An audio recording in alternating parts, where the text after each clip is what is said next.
If you clicked on this video, you should know that if you follow the advice I give today, and in a perfect world everyone would, which now that I say out loud sounds pretty arrogant, I'd lose my job, my means of making a living, and everything I've built over the past decade. It might seem counterintuitive then, to tell you this, but quite the opposite is true.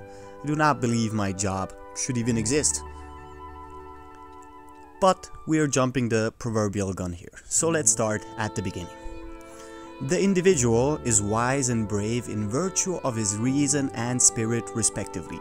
He is disciplined when spirit and appetite are in proper subordination to reason. He is just in virtue of the harmony that exists when all three elements of the mind perform their proper function and so achieve their proper fulfillment. He is unjust when no such harmony exists. Plato writes in the Republic. The gym. Seemingly a beautiful place full of positivity and people looking to better themselves, become healthier and happier so they can spend more time with their loved ones. Every day training for a better future, and today is your final day, not at the gym, on this planet. It's been 50 years now, you've been training religiously your whole life, and now it's time to leave behind a beautifully muscled body that requires a larger than average coffin to fit all the potential you've worked towards and achieved.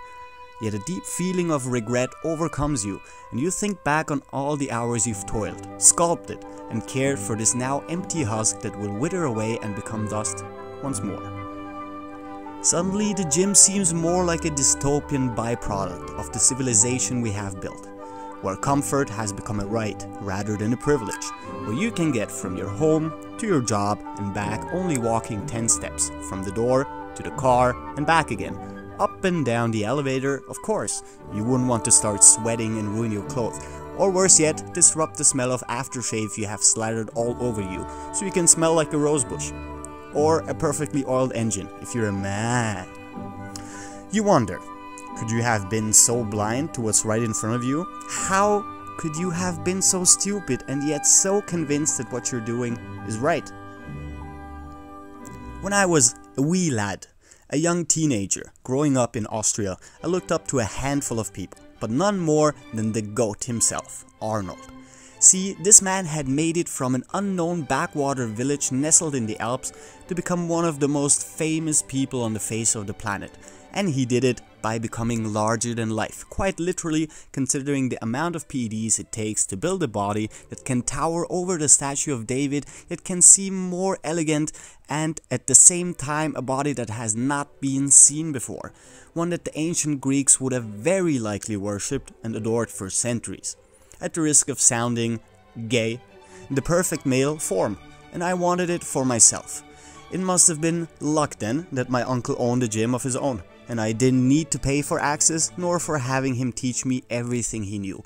I wanted to feel what he felt when he stood on that stage and looked down on the peasants in their feeble, soft and almost malformed bodies, hunched over from sitting at a desk for hours and hours on end, for countless days.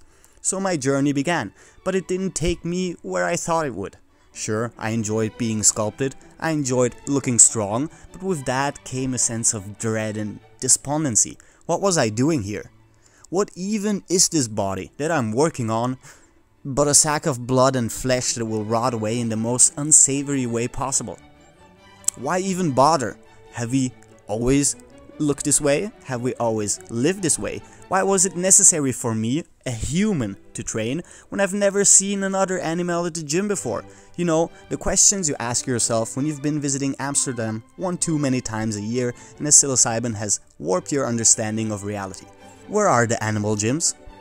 Were they disguised, hidden away from prying eyes so that the half-naked birds and bees could let their titties hang out without having humanoid exhibitionists watching them through their binoculars? After days of searching, I didn't find a single bear gym. How could that be when bears are fat and lazy for the most part? How did they stay fit? I needed to do more research. And who better to help me with that than a couple of felines I thought I adopted, but they turned out to be that they owned me in the end. Maybe it's just a cat pee brain parasite, I tell myself, shrugging off the very real likelihood of my brain being infested by toxoplasmosis.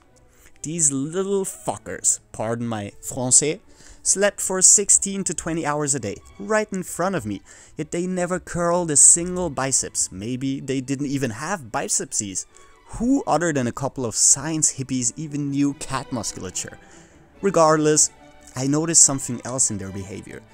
The time they spent awake, they were, and I'm putting this very mildly here, active, running after what seemed to be invisible illusory mice. Catch, release, torture, repeat. They were focused and ready to jump their pretend prey at any moment, running at the speed of wind, round and round, jumping over my head, and even, if you'd believe the gall, attacking me, biting the hand that feeds them and getting away with it. Oh, how I long to have this life. Hyper lazy yet hyperactive, instantly ready to spring into action at any given moment. This was the aha moment that I was waiting for. In my hubris, nay, my arrogance, which was multiplied by my usage of the word nay in a sentence, I had forgotten the most important of facts. I was just an animal too, out of its natural habitat, born into a place devoid of nature. And what happens to animals that are taken away from nature? Well, they live longer, sure, sometimes twice as long, but they have their defining qualities taken away from them. And I wondered, how do I return to nature without uprooting my entire life and becoming a traveling hermit without possessions, without comfort, yet in tune with nature? What a boring existence. I wanted my cake and I wanted to eat it too. And it turns out I could indeed break the laws of cakery, and I did it. That was the day I stopped training, and I dare say I haven't trained since. For the past couple of years, I vowed to only ever have fun and to do what I enjoyed the most. In my case, it was in fact physical activity, which made it somewhat paradoxical that I didn't want to train. I stopped using public transportation, even though it was so convenient, and Vienna's infrastructure was literally built for people like myself who didn't want to own a car. Instead, I bought a cheap mountain bike and walked or rode everywhere. In a small city like ours, the furthest I had to go was 20 kilometers, which is totally doable in an hour of cycling, and without having ever trained cardio again, I had become insanely adept at traveling long distances, the very essence of cardio. I started doing yoga, not practicing. I didn't have a goal. I saw something I liked and I did it. And when I felt like it, I did it again. Not because I wanted to be more flexible, not because I wanted to teach yoga, heck, not even because I wanted to live longer, which ended up happening anyway, but only for the enjoyment of doing yoga right here, right now. And from there, things started to get a little bit out of hand. I started doing MMA, calisthenics, animal flow, and mobility in the form of primal patterns. I started doing Pilates. I started lifting heavy, real heavy. I went climbing and bouldering. Not only that, I became so proficient in all of these disciplines, I went on to get certified and teach most of them in some of the most expensive gyms in my country, even being invited to huge events teaching hundreds of people at once. And yet, I didn't train a single day. I just did what I felt like doing. No goal other than doing it today, right here, right now, because I enjoy doing it. When I first started meditating, I was absurdly bad at it. I was fidgety and I couldn't just sit around for like 5 minutes. Until one day, someone gave me a piece of advice that changed my meditation and consequently everything else. I applied this advice to all aspects of my life and never turned back. They said, if you want to meditate, do it like you would do dancing. When you step on the dance floor, you don't want to be the fastest to finish, the one who goes the hardest, the most beautiful and elegant of them all. You simply do it because right here and now it is what you enjoy doing the most, only for this single moment. And if you don't enjoy it later, you just stop. Sounds like very basic advice. You've heard so many times it's become boring. Be present? Sure, what a cliche. Yet I wondered how much truth there was in a single piece of seemingly boring and obvious advice. Now here comes the interesting part. I am sure that there is a physical activity out there that you will enjoy doing so much, even if it's just walking, that you could do it endlessly and enjoy it. But that's not the point. What I want you to take away from this is to only do it because you do enjoy it. This goes for physical activities as well as everything else in your life. If you deeply enjoy doing heroin and sitting on the couch until you decompose, then by all means do that. Disclaimer, don't do drugs if they're illegal. Kids, adults. This is hyperbole, but you do catch my drift. If you hate working out at the gym, I can guarantee that you won't last. But if you do, you'll still regret all the time you've spent there when you could have just easily done something you enjoy far more, even if the benefits were somewhat less. For me, the human body and its physical capabilities became an obsession. All I could think about was participating in more and more disciplines. To an unhealthy level, I'm sure of it, yet just never dreaded a second of it.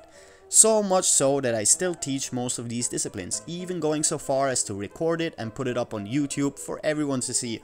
I realized this is the first time I shared my full philosophy when it comes to fitness, which circles back to Plato's quote. Plato is talking about homeostasis, harmony, a balance that you find within, and for lack of a better word, translates to justice.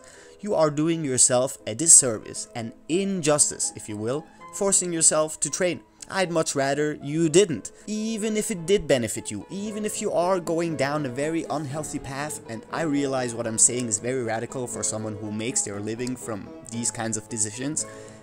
Alas, I want you to enjoy what you do, to the extent you are capable of enjoying anything. And while all of this is dripping with the privilege I had that gave me the chance to live my life like this, maybe one day you can too. And there is nothing I'd want more for you. Captain Cairo, peace out.